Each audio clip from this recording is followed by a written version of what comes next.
I'd like to acknowledge the traditional custodians of the land on which we are meeting, the people of the Kulin Nation, and pay my respect to the elders past and present and elders with us here today. And I also wanted to, in the current context, acknowledge the vibrant cultural diversity of Melbourne and the Foundation's long history of funding projects that enhance social cohesion. I'd like to acknowledge the Lord Mayor, the Right Honourable Robert Doyle, the Deputy Lord Mayor Susan Riley, who is also Chair of the Lady Mayoress Committee, board members John Edwards, Jay Bonington, Jane Peck and Richard Balderstone, and donors, grant and youth in philanthropy partners and colleagues from philanthropy. So welcome to everybody. I'd like to also, before I launch into just talking about a few things that inspire me and a few projects that we've been working on this year, I'd like to thank my team, particularly Suzanne for putting this event together, but to all of them for their great work this year. It's been really quite a roller coaster of a year, but a great year. So thank you. What inspires me is our Foundation's ability to be the glue that supports collaborative work on some tough issues, especially homelessness, youth unemployment and food security. And how do we work in philanthropy? I thought I might explain a little bit. You know, we're not probably the quite traditional foundation that some people may think of when they think of philanthropy. So one of the first exciting things we did was launching Melbourne Vital Signs at the end of last year. And that for us was a really important milestone. Vital Signs measures the well-being of a community. It was first developed by the Toronto Community Foundation, and then it was extended across Canada through about 30 community foundations now. So for us, it was a great tool to actually measure and create a strong integrated evidence base about what are the issues that are causing concern in Melbourne, as well as the things to celebrate. And I think when you heard the Lord Mayor talking about the arts and so on, there are certainly things to celebrate, and they are a high level of participation in the arts, which 46% of people participate in the arts, and in sport and physical recreation, which is 66%. This participation is critical to well-being, but also to social cohesion.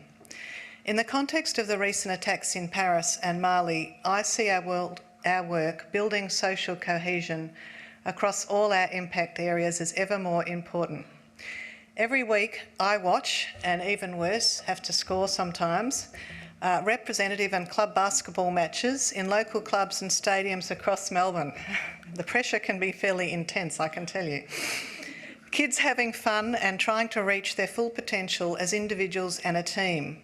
Boys and girls from every background, from Chinese, Sri Lankan, Indigenous and every other heritage. They never even think about the diversity of their teams, and that is how it should be. That is Melbourne. Over the last year, we have funded many projects that focus on making sure that people from CALD communities can access the services they need in health, homelessness and youth employment. In addition to our continuing work with the Centre for Multicultural Youth around youth employment, I'd like to highlight the work done by Palliative Care Victoria, developing materials to encourage older people from diverse backgrounds to use palliative care services at the end of life. This was a gap in their service, and the information sheets, trained staff and new networks that have developed through this project are outstanding. I just wanted to read, this is their report, but some fantastic materials. But just briefly, the communities they've worked with between 2013 and 2015, Chinese, Vietnamese, Italian, Maltese, Turkish, Polish, Arabic-speaking, Greek, Croatian and Macedonian communities. And they've had very deep work with all these communities, and they've actually trained bilingual peer educators across all of them, and they've had 4,846 community education participants. So that to me was just one of our most successful grants. So back to Vital Signs. One of the critical things to improve was homelessness, and we, I think, all know that homelessness remains an issue. 18,500 people are homeless in Melbourne, including many women and children. And 1 in 5 families is under housing stress, which means they spend more than 30% of household income on housing. Another issue is youth unemployment. 12% of young people are unemployed, and that rises to 30% in some of the outer regions of Melbourne. In relation to food security, there's an increased demand for food assistance, and the news on climate change is still challenging. This year we added transitioning to a low carbon future to our Sustainable Melbourne impact area. So how do we operate? As a foundation, we're focused on having an impact on the priority issues facing Melbourne. These change over time, and we know we can't be everything to all people. We believe that if we focus, work with experts on the ground and from the academic space, and use all our internal capability, we can make more of a difference. I just wanted to explain this a bit further. So we support the capacity building of not-for-profit organisations and sectors so they can maximise their reach in a very demanding operating environment. We fund early where an innovative approach makes sense, and this can be from our Innovation, Exploration or Proactive Grants program. We are not afraid of being the first investor if the project makes sense and the capability of the team is strong. We then help leverage support from other philanthropic funders and other sectors. We fund networks to maximise impact on issues, and we help educate the community on issues through bringing experts to talk, including Michael Shapcock, who came from Canada to talk about affordable housing, and through funding others to do this, such as funding the Koori Youth Summit. We also use our communications networks to educate and engage the community and donors. And importantly, through all of this, we learn as much as we can so that we can make better informed grants. So just a few stories from the different impact areas to sort of explain how we operate through the theme of connect, collaborate and community, which is the theme for the annual report.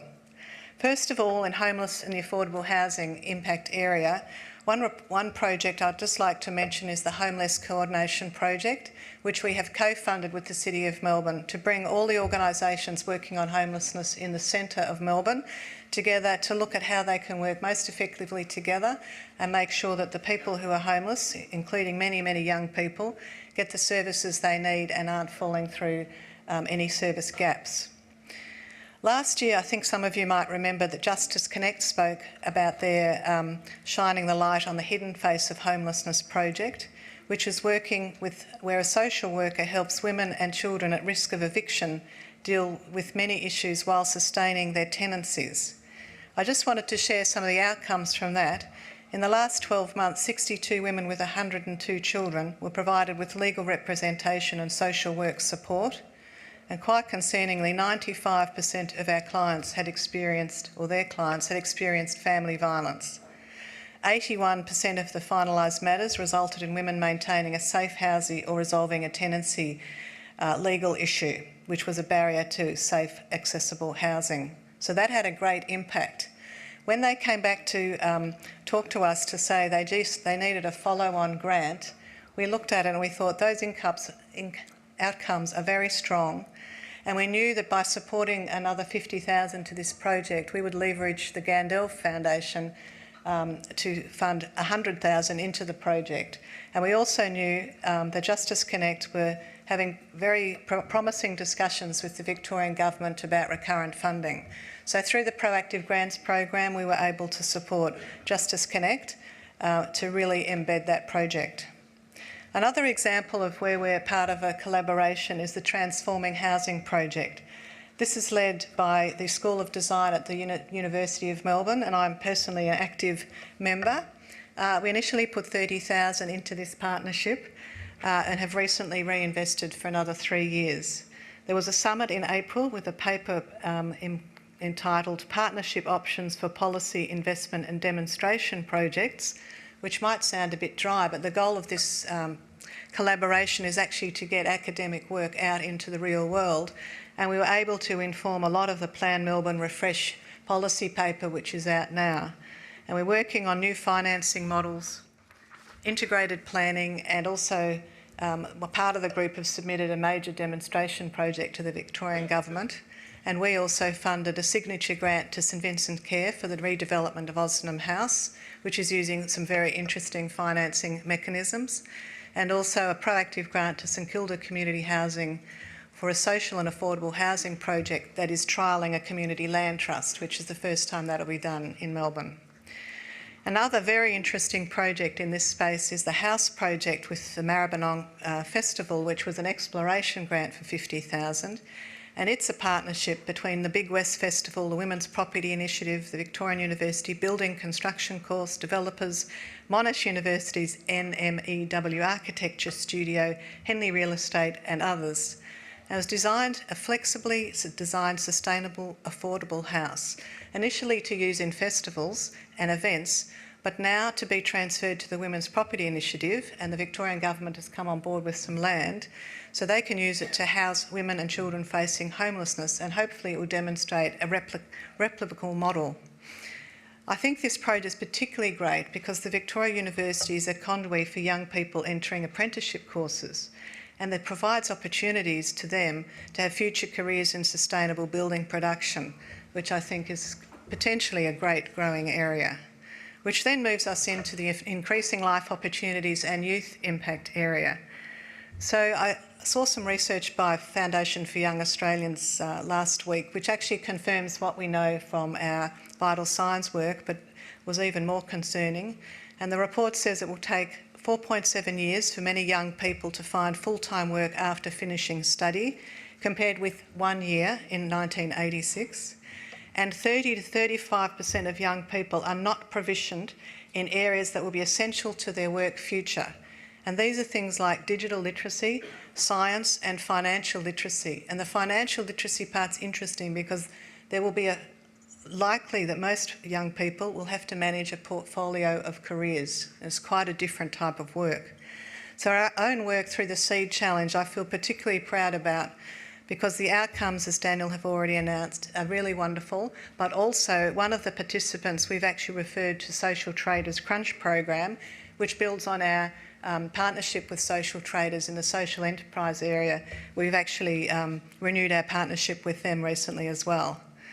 The SEED Challenge was important because it actually tested a new way to find innovative solutions. So that adds to the approach we can use in our innovation funding. I particularly thought the contribution from the Australian Centre for Social Innovation, TAXI, who co-designed the program with us, was outstanding. And the panel members, another collaboration, Georgie Ferrari from the Youth Affairs Council, Graham Innes, the former Disability Commissioner, Rick Kane from Disability Employment Australia, David Brooks from Social Traders, Carolyn Curtis, the CEO of TAXI, and Matt Sheehan, a youth advocate with a disability.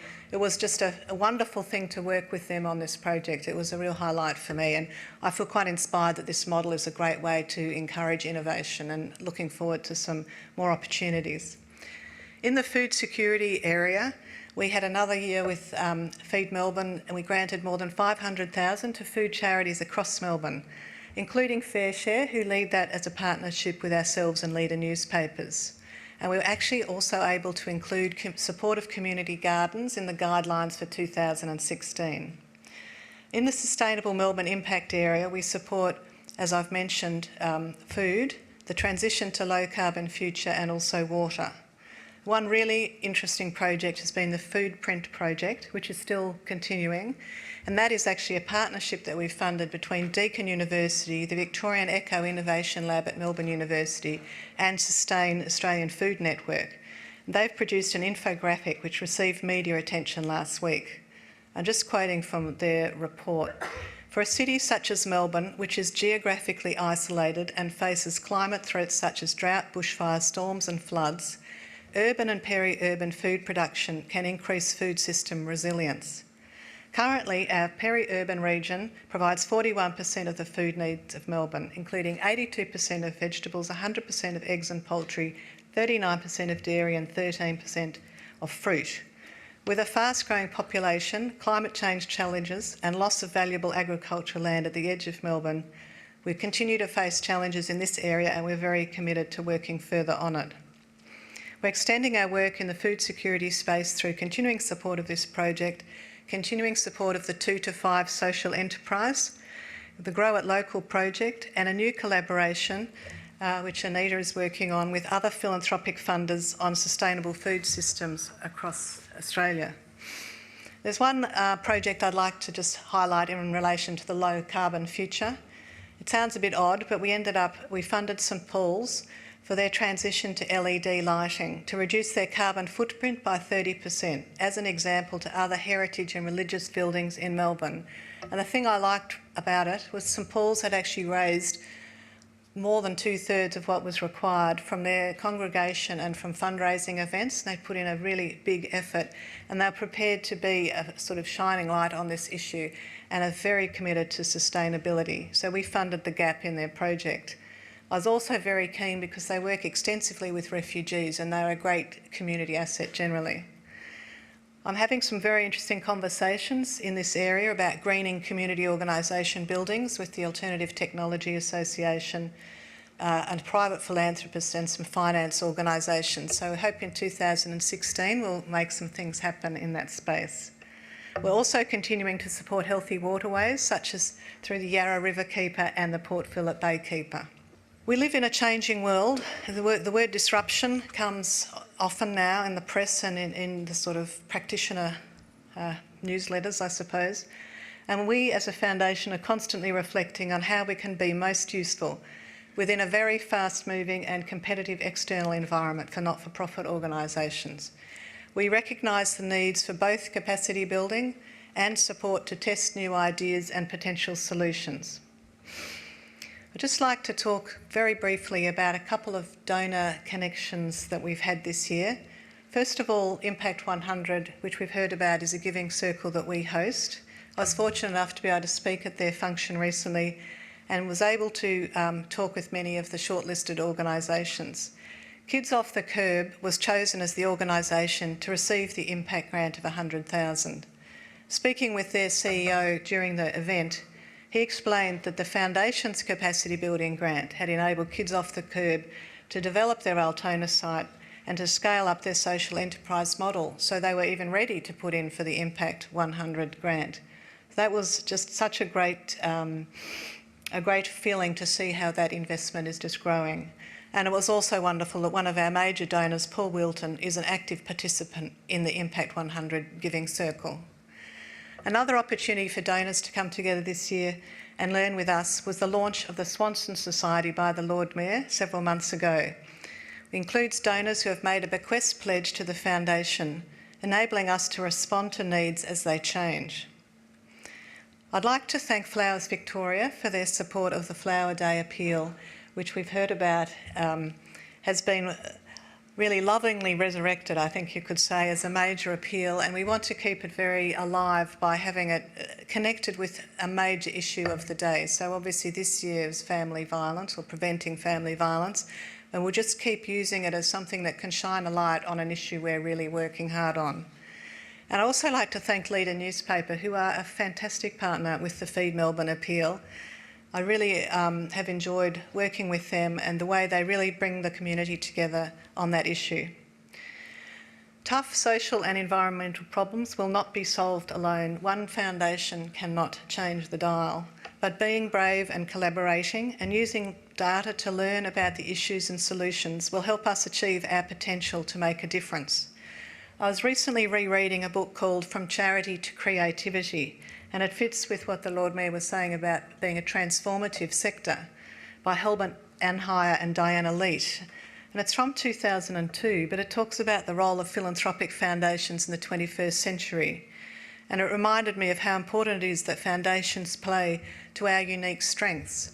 We're not government with short-term election cycles, and we're not business with shareholder expectations. We are there to be social innovators and to make sure the community grows in the best way possible.